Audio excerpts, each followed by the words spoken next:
श्री गिरिराज धरण की जय। जय श्री कृष्णा, राधे राधे।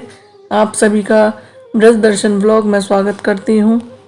जैसा कि सभी जानते हैं कि योगेश्वर भगवान श्री कृष्ण का साक्षात स्वरूप है श्री गिरिराज गोवर्धन।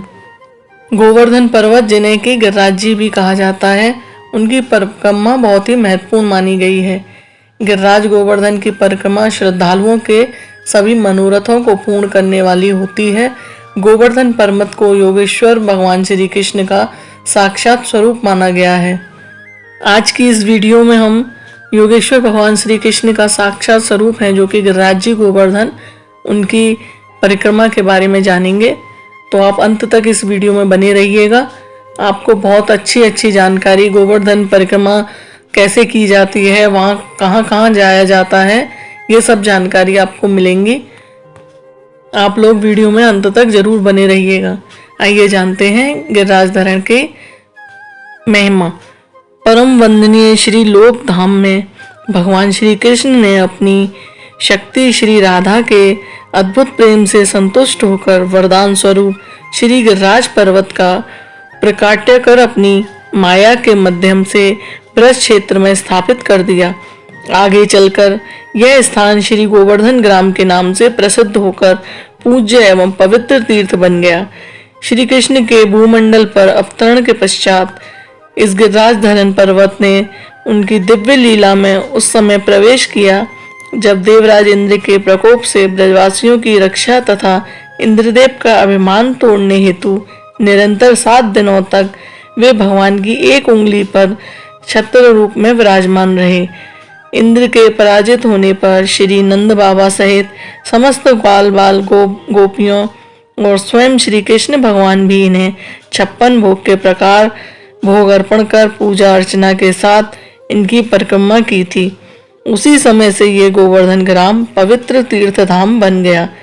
भारत के सभी प्रदेशों से आकर लाखों भक्तगण श्री गिरि गोवर्धन की नंगे पैर चलकर तथा दंडौती प्रणाम करते हुए 7 कोस की परिक्रमा मारकर अपने जीवन को धन्य करते हैं। ग्राम के बीच में स्थित मानसी गंगा में स्नान कर गोवर्धन नाथ जी के मंदिर में ठाकुर जी का फूल मालाओं तथा दूध से अभिषेक कर दान घाटी से परिक्रमा प्रवेश करते हैं।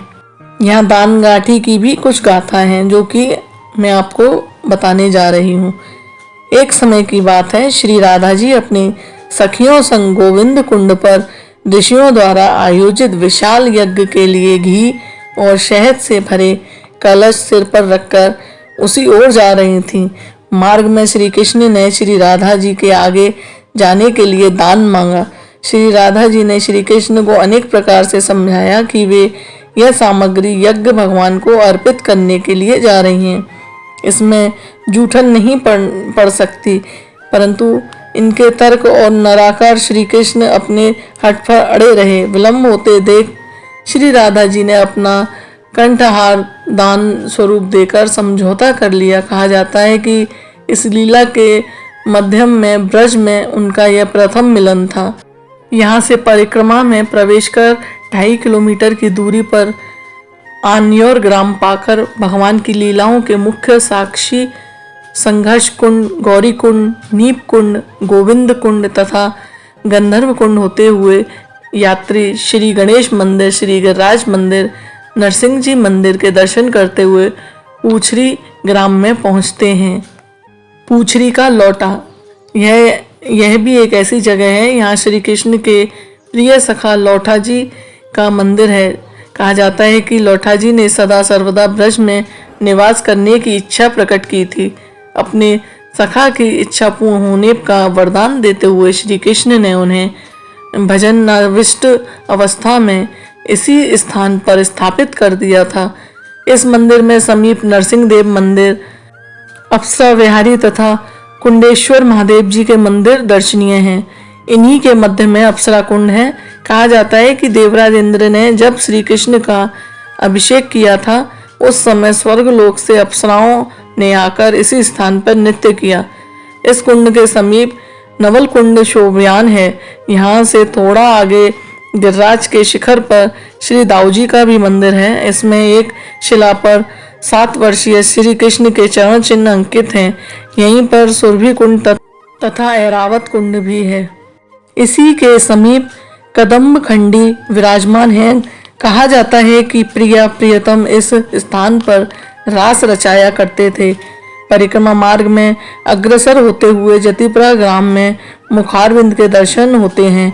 यहाँ से माणकुंड, बिलेचु कुंड तथा सूरज कुंड होते हुए गोवर्धन ग्राम पहुंचकर श्री राधा कुंड की परिक्रमा प्रवेश करते हैं। गोवर्धन के मुख्य बाजार में प्रवेश कर श्री मानसी गंगा के दर्शन करते हुए श्री राधा कुंड का ओर अग्रसर करते हैं। चलते चलते सखी कुंड और श्री राम आश्रम के मध्य में दर्शन करते हुए अनेकों प्राचीन मंदिरों की परिक्रमा मारकर मालहारी एवं शिवोधर कुंड होते हुए प्रसिद्धतम श्री गौड़ी मठ, श्री रघुनाथ गोस्वामी की समाधि, प्रभु कुंज, भानु पोखर, बलराम कुंड, ललिता कुंड, गोप कुआं, बनखंडी महादेव तथा मदन मोहन मंदिर के समीप स्थित श्री राधा कुंड और श्री कृष्ण कुंड के दर्शन प्राप्त होते हैं। श्री राधा कुंड तथा श्री कृष्ण कुंड की उत्पत्ति की कथा। आइए सुनते हैं श्री कृष्ण कुंड की कथा। एक समय की बात है, श्री कृष्ण के प्राण हरने की दृष्टि से कंस ने वृषासुर नामक दैत्य को ब्रज में भेजा था, जिसके मुख की आकृति बैल जैसी थी। श्री कृष्ण ने उसका वध कर दिया और थकान मिटाने के लिए रास करने की इच्छा हुई। उन्होंने श्री राधा का स्मरण किया। श्री राधा जी अपनी सखियों के संग श्री कृष्ण के पास पहुंच गईं।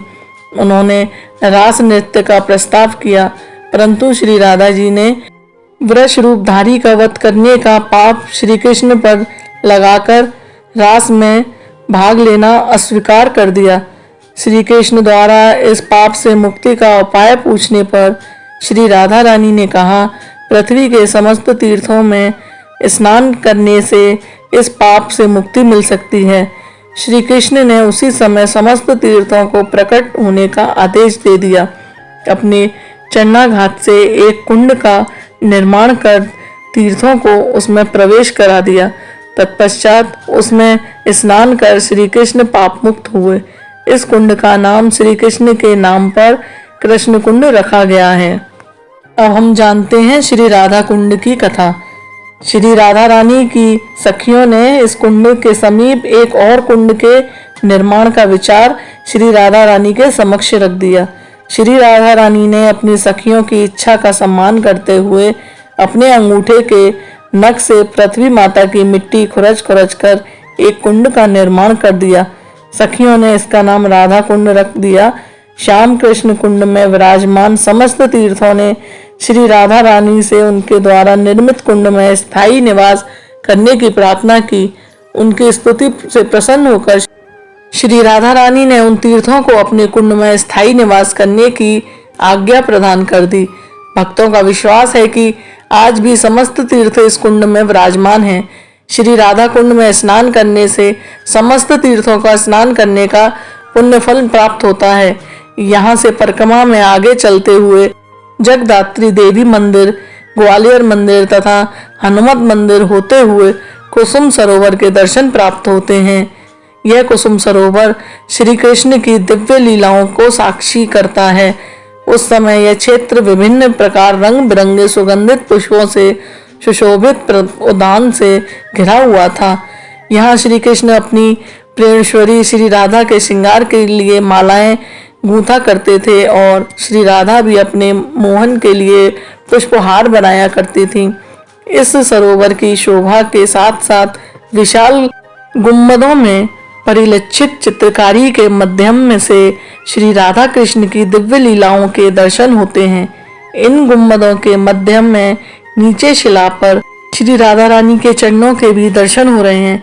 इस सरोवर में बाएं तट पर उद्धव घाट स्थित है, जहां ब्रज गोपियों की चरण रज प्राप्ति हेतु गुलमल तारू रूप में श्री उद्धव जी भजनाविष्ट अवस्था में आज भी विराजमान हैं। श्री गिरिराज गोवर्धन परिक्रमा के अंतिम चरण की ओर अग्रसर होते हुए यात्रीगण घने वनों और उपवनों के मध्य बाबा गोवर्धन नाथ जी के संग संग चलते हुए परम पवित्र श्री नादर कुंड के दर्शन करते हुए संत निवासी हरि गोकुल कल्लोल कुंड तथा श्री राधा मदन मोहन सेवा आश्रम और उसके समीप स्थित श्री हनुमंत मंदिर को प्रणाम करते हुए दान घाटी गोवर्धन ग्राम पहुंचकर परिक्रमा पूर्ण करते हैं। परिक्रमा पूर्ण होने पर श्री मानसी गंगा में स्नान तथा दान घाटी स्थित श्री गोवर्धन नाथ मंदिर में ठाकुर जी का दूध से अभिषेक करने का भी विशेष महत्व है। इस कलयुग में भगवान श्री गिरिराज धरण गोवर्धन भगवान को श्री कृष्ण का ही साक्षात स्वरूप मानकर उनकी परिक्रमा की जाती है। गिरिराज गोवर्धन की यह परिक्रमा अनंत फलदायी और पुण्यदायी होती है। आज की इस वीडियो में मैंने योगेश्वर भगवान श्री कृष्ण के साक्षात स्वरूप को आपके सामने बताया। ये जानकारी आपको कैसी लगी? यदि आपको ये जानकारी की पसंद आई हो तो आप इसे आगे भी अपने परिवारजन मित्रजनों के साथ शेयर अवश्य कीजिएगा। वीडियो को लाइक और चैनल को सब्सक्राइब कीजिएगा। मिलते हैं अगली वीडियो में। श्री गिरिराज धरण की जय। राधे राधे।